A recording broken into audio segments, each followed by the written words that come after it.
Voltamos à entrevista com o deputado Luciano Rezende, falando sobre mobilidade urbana na Grande Vitória. Deputado, o senhor falava na questão do usuário do veículo, né? Quer dizer, o sonho de todo cidadão é ter um carro bonito, para estar se transportando ao local de trabalho, sair com os amigos, sair com a esposa, enfim.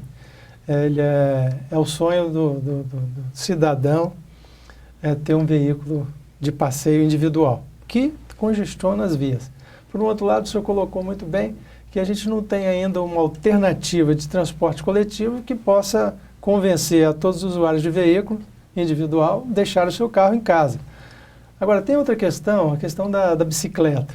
Também já foi feito algumas pesquisas, o Detran fez uma pesquisa há 4 anos atrás sobre a quantidade de pessoas que usam bicicleta. A NTT tem uma taxa, parece que 3,8% da população brasileira ainda se transporta de bicicleta. E muita gente que não utiliza a bicicleta por necessidade econômica poderia estar utilizando a bicicleta como uma forma alternativa de praticar esportes, inclusive vendendo a sua área, e ao mesmo tempo ir ao trabalho de uma forma tranquila. Só que hoje a gente não tem vias para bicicleta e nem educação do trânsito, nem para o ciclista, nem para os motoristas dos veículos automotores, para conviver com esse ciclista. Então, muita gente já declarou, a gente fez várias matérias aqui, que utilizaria a bicicleta, mas não tem essa alternativa. Como o senhor vê isso? É muito importante que as cidades tenham redes de ciclovias que façam comunicação dos bairros para as grandes áreas de deslocamento. É importante que uma pessoa possa ter a certeza que ela pega a bicicleta na sua casa e não vai se arriscar com carros, automóveis, ônibus, até o momento do seu destino. Para isso, as redes de ciclovia têm que ser montadas dos bairros para as grandes avenidas. E ela é muito deficiente ainda na Grande Vitória. Nós temos trechos de ciclovia, mas que não se comunicam. Então você anda um período e para.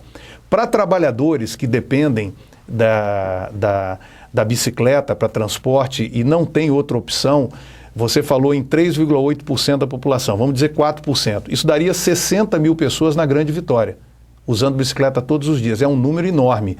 E, por exemplo, na Grande São Pedro de Vitória, muitos trabalhadores, homens e mulheres, vão para o trabalho de bicicleta. Só que essas pessoas saem de casa sem a certeza de que não vão ser atropeladas.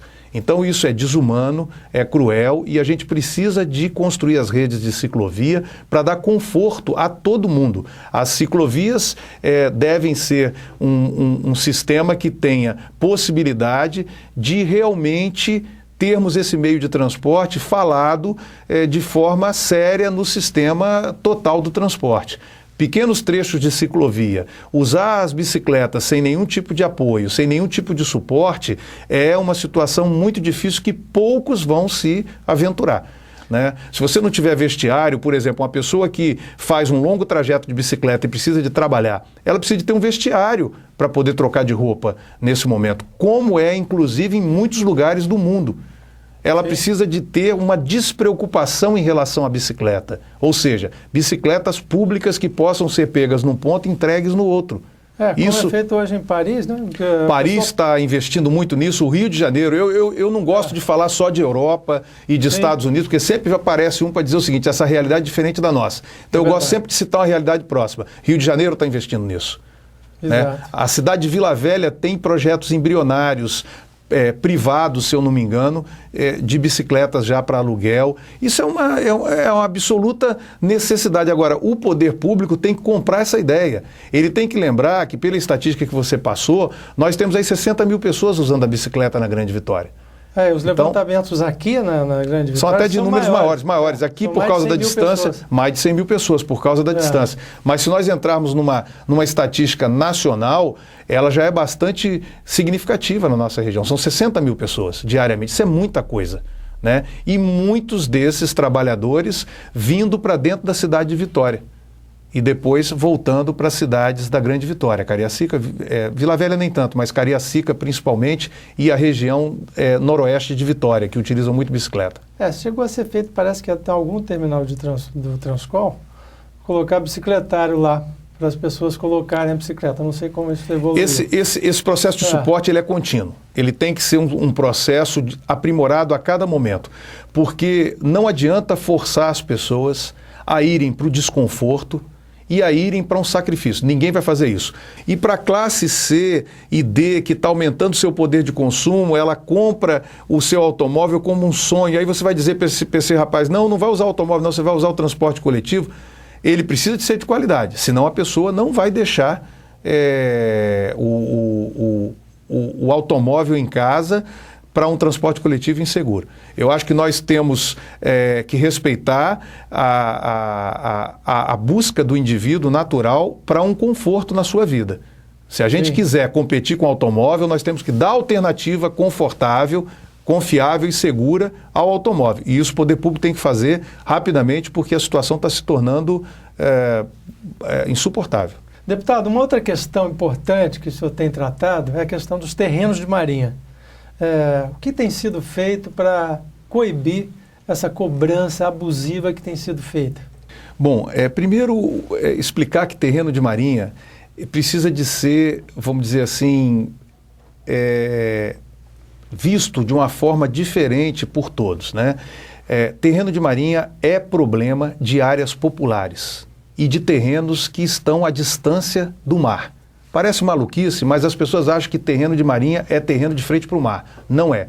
De 58 bairros de Vitória que lidam com o problema, 50 bairros estão em áreas populares como Santo Antônio, São Pedro, Grande Maruípe, Gurijica, centro da cidade. São áreas em que muitos terrenos nunca viram a brisa do mar e recebem essa taxação de terreno de marinha. Mas as faixas marítimas também, né? As faixas marítimas também, mas eu estou dizendo para você que o grande contingente de terrenos de marinha não está de frente para o mar, está dentro da ilha, principalmente em Vitória.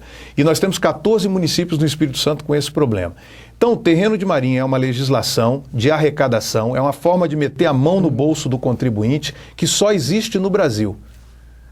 Olha só, o mundo inteiro só tem um país que cobra uma coisa chamada terreno de marinha. Ou nós estamos errados e o mundo inteiro está certo, ou nós estamos certos e o mundo inteiro está errado. Fica claro que a primeira opção é a que condiz com a realidade, porque nem Portugal, que inventou essa coisa aqui no Brasil na época do Império, tem isso mais lá. Porque toda taxa deveria ter a sua justificativa. Exatamente. Como tinha pelo menos a do CPMF, que era para saúde. Deveria ser. O terreno de marinha vai para o caixa único do governo, não tem nenhum benefício para o morador e atinge populações de baixa renda. E para piorar, no Espírito Santo a cobrança é ilegal, completamente ilegal. Nós estamos trabalhando há 1 ano com a Comissão de Terrenos de Marinha na Assembleia e os dados são, assim, gritantes da ilegalidade. Começa pelo mapeamento dos terrenos de marinha no Espírito Santo. Foi feito na década de 90, se eu não me engano, 1993, por uma empresa que recebeu o percentual pela área que ela cadastrava. Então fica claro que quanto mais ela cadastrasse, mais ela ganhava. Segundo, a Constituição pede para que no momento que você tem um terreno de marinha, você tenha que notificar, por exemplo, o Almir, seu terreno é terreno de marinha, notificar individualmente. E aí você vai ter 30 dias para se explicar, contestar, etc. Só depois disso é que eu posso considerar o processo de cobrança correto. No Espírito Santo nada disso foi feito. Ninguém recebeu notificação individual. A União cadastrou em cima dessa empresa, fez uma lambança, por exemplo, alguns prédios, o apartamento 201 é terreno de marinha e o 301 não é. Tem ruas que uma casa é terreno de marinha, a outra não é terreno de marinha, a outra volta a ser terreno de marinha. Né? Nós temos terrenos que são cadastrados 3 vezes mais do que o tamanho original e cobra-se sobre 3 vezes mais o tamanho original. Gente que morreu há 40 anos e que a família é notificada agora para pagar terreno de marinha. Quer dizer, é uma bagunça.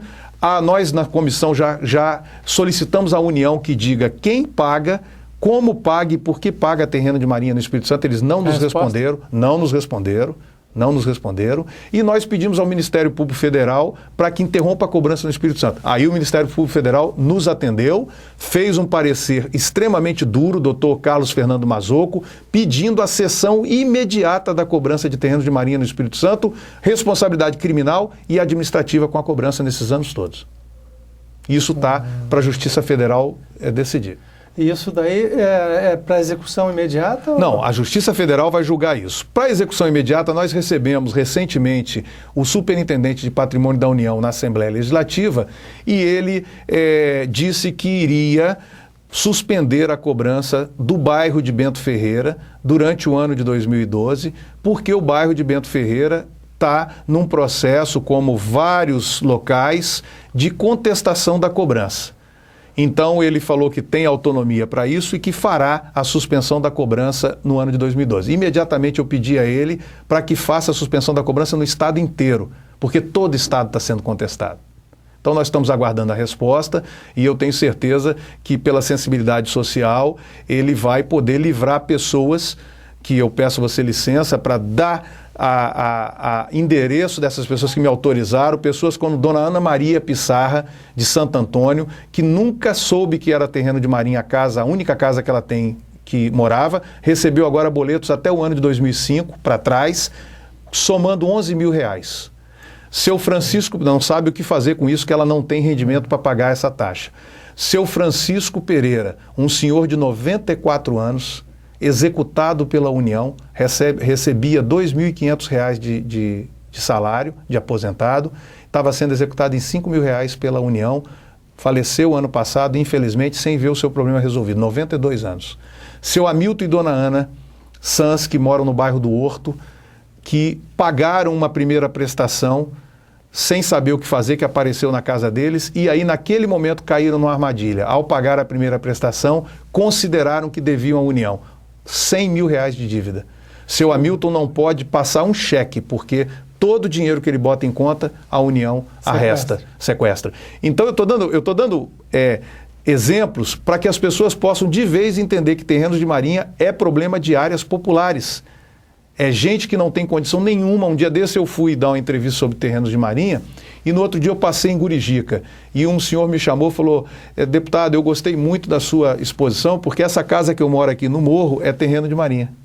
No Morro? No Morro, terreno de Marinha. Quer dizer, extrapolou a